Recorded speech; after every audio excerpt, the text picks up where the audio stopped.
Saying, is the HIDP an educational program? We have talked so much about the deficiencies of the education system. Is the HIDP a part of that? Just as education means physics, chemistry, mathematics, languages, technology, does that same education include HIDP as well? Not really. What's your name? Vikram? Not really. Rest of the education fills you up with concepts. HIDP liberates you from concepts. Rest of the education adds something to the mind. This, acquire knowledge. Believe in something. HIDP says, please find freedom from beliefs.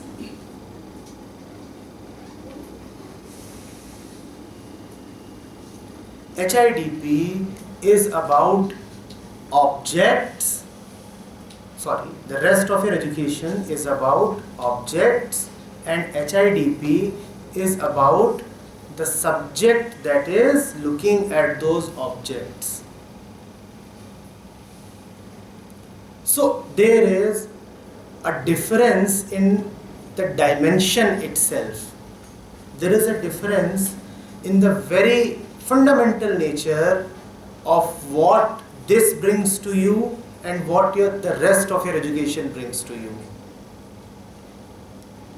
For example, if you stand looking at a pendulum, the rest of your education will say, is the observation right?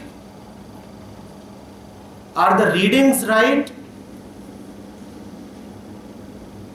Then HIDP would first want to ask, is the observer right? Are you all right? HIDP does not like a situation where a man full of tears is observing a pendulum and calculating its frequency and finding the relation of the frequency with gravity. How will it help you to accurately know the time period of pendulum if your own life is miserable? Will it help you? You are worried about job, money, religion, parents, girlfriend, marriage, marks, progress. What will the poor pendulum be useful for?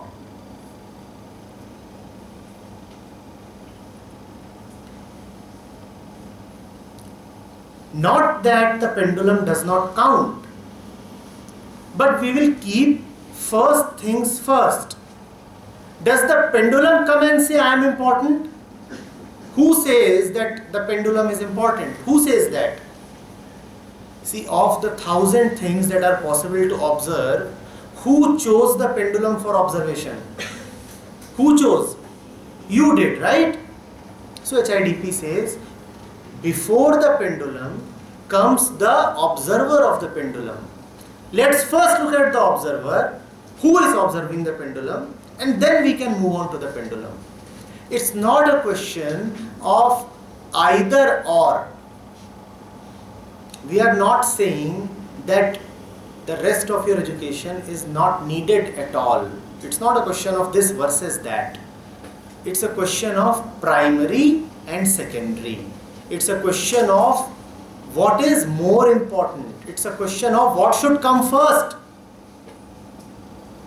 And we all have already said that when there is the chair and there is the fellow sitting on the chair, who comes first? The fellow sitting on the chair. That's what HIDP says. That before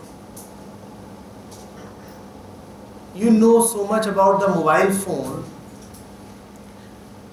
please also try to know what you are doing on the mobile phone. You may know all the technology. You may be a great chemical engineer, but if your mind is violent, then what will you do with your knowledge of chemistry? What will you do? You will make a bomb. That's all that you will do. What should come first? Chemistry or mind? Because if the mind is not in the right place and chemistry is taught to you, this chemistry will be disastrous. Let the mind be in the right place, and after that, keep acquiring whatever knowledge you want to acquire. If the mind is not in the right place and it is filled with knowledge of importance of money, money is so important, then what will the mind do to get money? All that it can do. All kinds of corrupt practices and extortion, and if needed, murder, because money is important.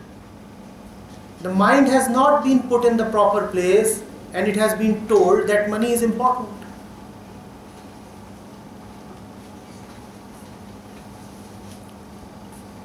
Knowledge of objects is useful only when the knower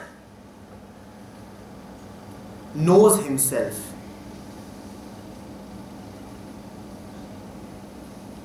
Right? So it is not really a part of your education in that sense. It does not bring to you any external knowledge. It rather tells you that this external knowledge needs to be dropped to its proper place. It frees you from the tyranny of the external. Yes, somebody from there. So last Friday I have learned not only to confine to comfort zone. So do our society accept this? Even our own parents will try to criticize or will stop us. So what should we do? We should go against to them, or we should just follow them without questioning? Is it not an extension of that question? Do you see that? Is it? What's your name? Srishti.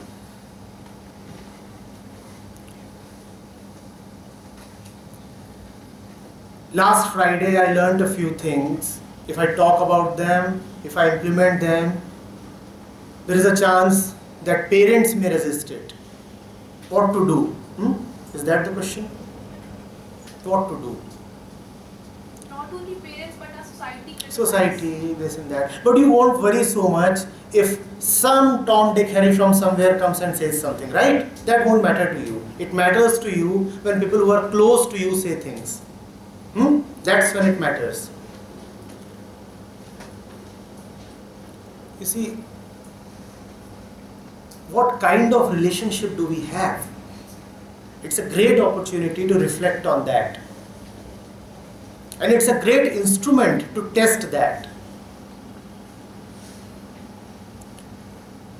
If I really believe that I learned something, Srishti says, last Friday I had a good experience, I learned something. If you really believe you learned something, if you really believe that your mind went light, that some of the load was reduced, it was a good experience, right? Then surely, if I have something good and if I love somebody, what do I do with that thing? Have you seen kids? If they are really good friends with someone and if they get a couple of apples, what do they do? They share.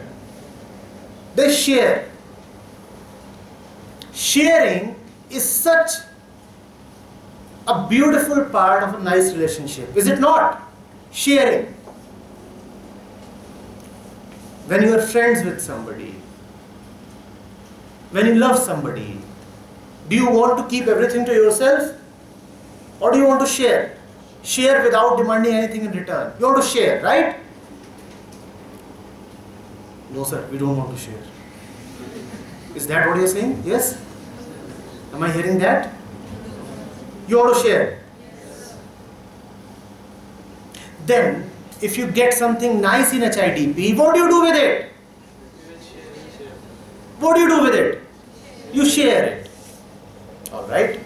Now you know that the apple is very nice. You know that the apple is very nice.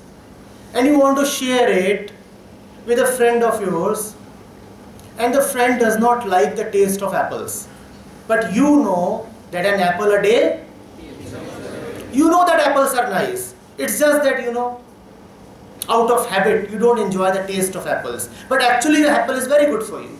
And if you come a little close to the apple, if you start tasting the apple, chances are that you'll start liking the apple. You know that. And the fellow is saying, apple, where did you get this apple?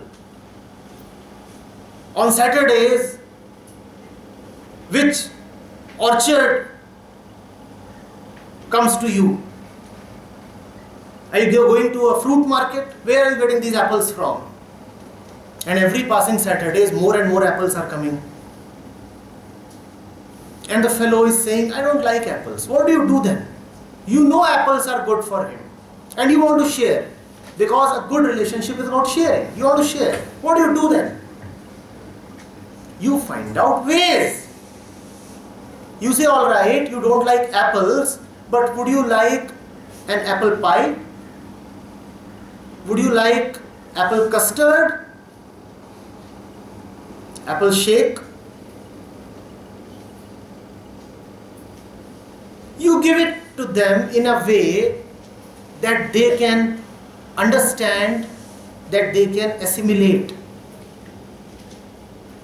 You are not obstinate. You do not say that HIDP told it to me in such words and it must go to the other person in exactly the same words. No, there is complete flexibility. When we teach, we always look at the audience, right? What is being given to the student must have a form that the student can understand and take in. Similarly, when you are giving it to your parents, then it must have a form that the parents can appreciate, understand, take. But remember, the form can change, but the sharing must happen.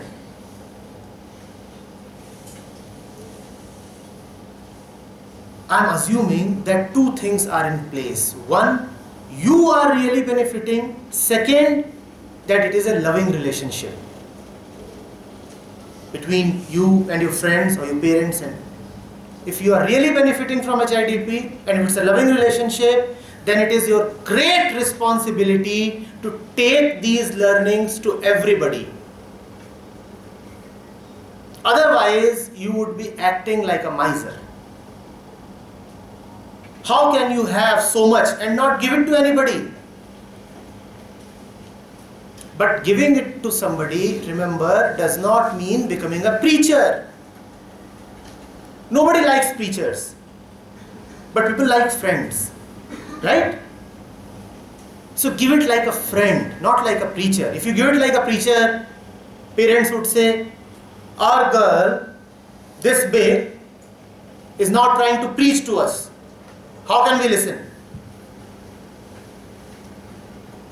Nobody likes to be talked down to. So, use your intelligence. Find out suitable ways. Find out suitable opportunities.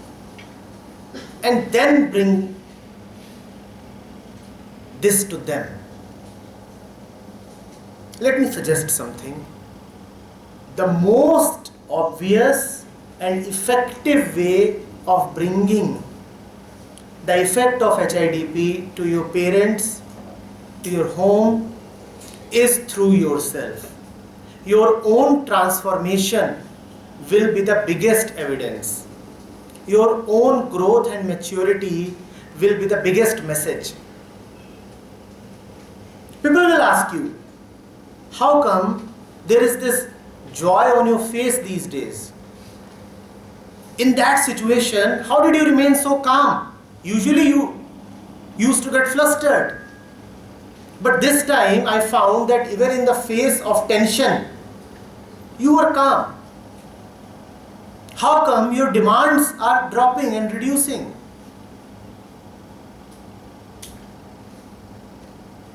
How come you have become more generous? You will become the living proof of what you are learning. And then through you, the message will spread. Your own being will be the vehicle that will spread the message. So don't force the issue. It will happen. It will happen.